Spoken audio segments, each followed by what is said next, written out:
Hello and welcome to Hank Games Without Hank, where I am the manager of the Swindontown Swoodilypoopers, the greatest soccer club in all of the N-Power Championship. Hopefully, we shall see at the end of the season. Just got an interesting memo from Green Eggs and Foderingham saying he's not as convinced that he wants to leave the club as he was earlier in the season. I guess because I showed him what life is when he's sitting on the bench and Lovegood Bedwell is starting. Scott McBeanie is our referee. He's notoriously unfair. Oh my God, we're playing a hussy. And he who shall not be named is serving as our captain today. So I'm going to talk today about whether human nature is good or bad. You know, we can put a man on the moon, but we still cannot create visually convincing handshakes. As you can see, we are currently in 5th, but we are only 4 points out of 1st. This is the kind of game that we have to win against Coventry City. 5th place is good enough for the playoffs. Those of you who don't know, I'm going to briefly explain how this works. The first 2 teams who finish the N-Power Championship have a 100% chance of going to the Premier League. The next 4 teams go to something called the playoffs, a series of 4 games. The 4 teams, 2 of them play each other, the other 2 play each other, and then the winners of those 2 games then proceed to the final at Wembley, and the winner of that goes to the Premier League. So if you're anywhere between 3rd and 6th, you're kind of okay as long as you can win both those games. I don't want to do that, though. I just want to get what is called automatic promotion by finishing 1st or 2nd. So that's our goal for the season. Oh, boy. Oh, boy. We're fast enough. Oh, no! Green eggs and frick bargers! Elliot. The visible sign of the invisible light. As T.S. Eliot once called light. Should have signed him instead of Wordsworth. Okay. Is human nature good? Well, I'm less inclined to think it is than I was a minute ago when it was tied. I'm going to go to attacking, and we are going to find a way to win this game. This is exactly the kind of game we have to win. We've got to be able to come from behind and prove our mettle. Is human nature good? No. I think it's pretty... Anyone who's had an infant doesn't think, like, humans are naturally good. They may be naturally innocent, but I don't think they're naturally good in the sense of, like, I don't think they're able to, like, really care for others. We're not born empathic. We're not born altruistic. I mean, there may be altruistic elements, but I definitely don't think... Like, I it wouldn't meet my definition of altruism.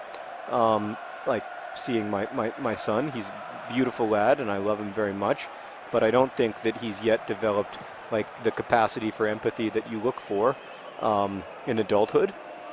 Nor, by the way, do I think anyone else who's 3 years old has. But yeah, I've always found that very unconvincing when people are like, oh, like, you know, babies know all the secrets of the world. I'm like, do you know anything? Have you ever hung out with a baby? Like, they can't do crap. They actually can do crap. It's the number one thing they can do. But there's a lot that they can't do, and there's a lot of sort of feeling that they can't feel. As you know, if you're a long-time watcher of the Swoodilypoopers, I'm a believer that most things in life that seem like events are actually processes, and I think the same thing is true of being a person. I don't think a person is something that you are, you know, at the moment. I don't think it's as simple as saying, like, I am a person at the moment of conception, or I'm a person at this moment. Oh, obviously I wanted you to pass to Merrick. At this moment or that moment, I think it's a matter of like a complicated process of becoming a person, which you do really over the course of a lifetime, and that, you know, it's something that, yeah. So I think, I don't think people are inherently good, but I definitely think that they are capable of astonishing good, and astonishing like compassion and support for each other and generosity, and that's what I like so much about people. There's a great subreddit, for those of you who are on the Reddits. There's a great subreddit called Respect Porn, Respect Porn. I subscribe to several porn Reddits, none of which are actually pornography. There's Earth Porn, which is just like amazing pictures of our planet. Then there's Respect Porn, which is kind of mostly athletes, but also sometimes other people showing like unusual, uncommon fair play. And then there's yeah, and but there's a bunch of them.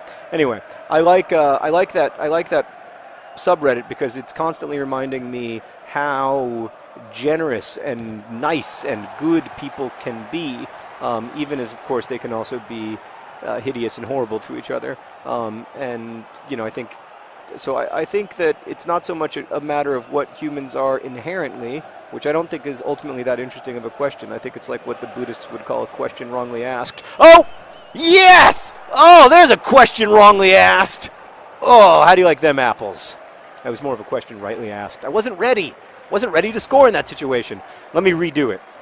It's more like a question wrongly asked, as the Buddhists would say it. Oh, there's a question rightly asked. That's what I meant to do. All right.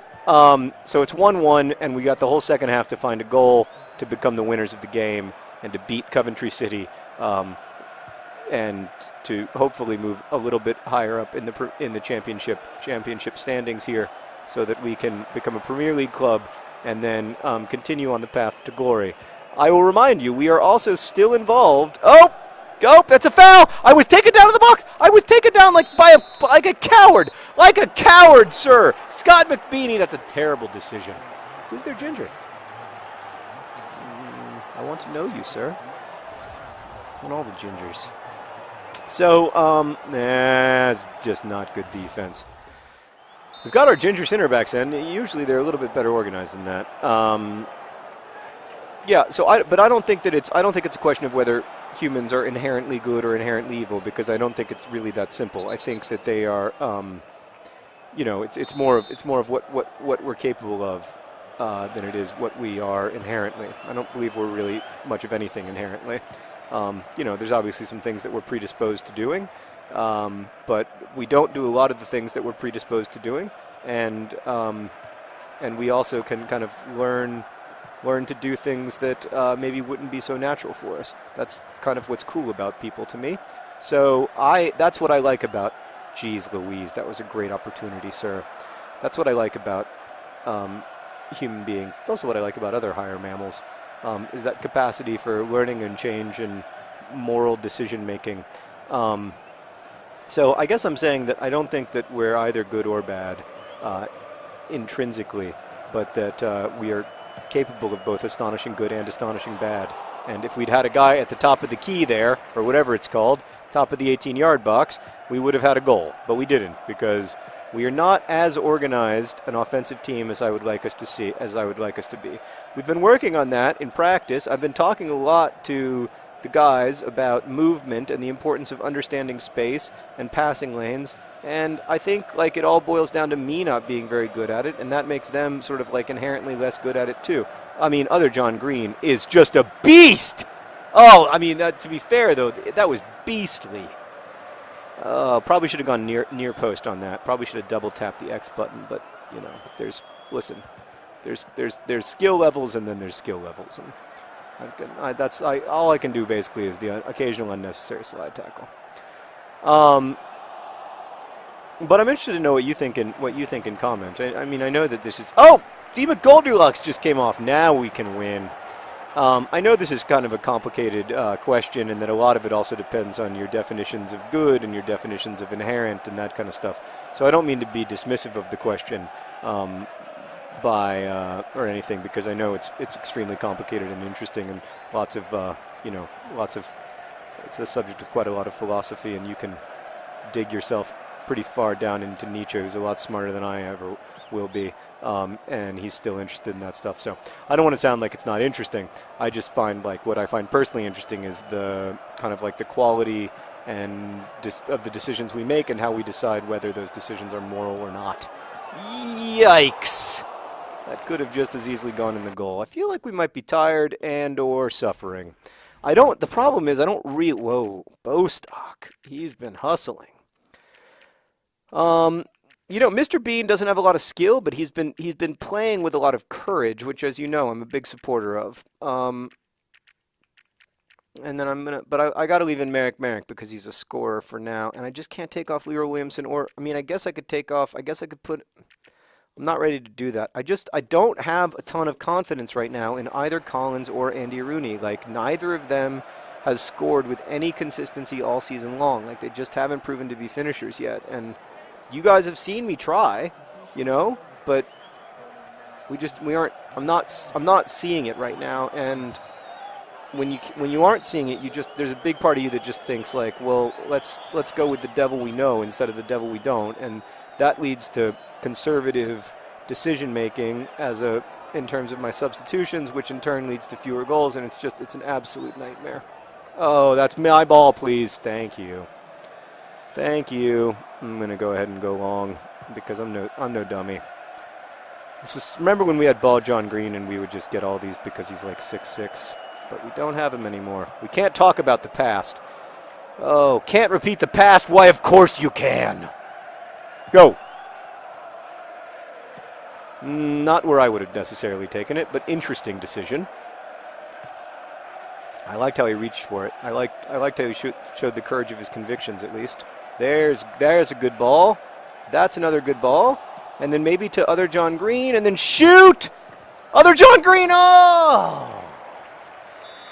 It's not the finisher he once was. You got to say it. He's looking a little older these days.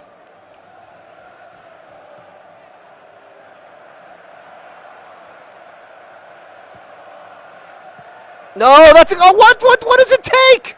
What does it take? You gonna tell me that he got the ball? I think we all saw him go knee to knee. You guys call me for penalties all the time for stuff that's far less serious than that, and then okay, he's offside. All right, maybe is it time to bring on 88 minutes? Is it Andy Rooney time? I mean, these guys are exhausted. Andy Rooney is a finisher. I think it's time. I'm gonna leave in Merrick because I'm out of substitutions. Well, we can do this. We can do this, guys. This is a winnable game. We got Peter Ginger Rampage behind the ball. Sorry, I almost used his real name. Oh, terrible decision.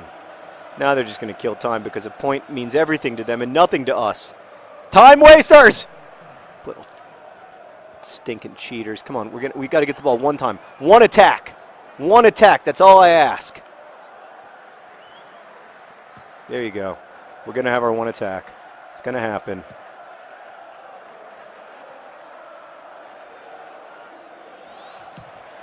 Oh, it's over the goal.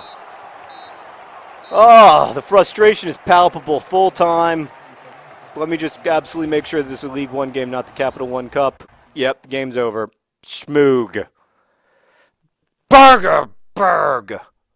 Sorry, we're going to get there someday. Thanks for watching. Thank you for your continued support. Of best wishes.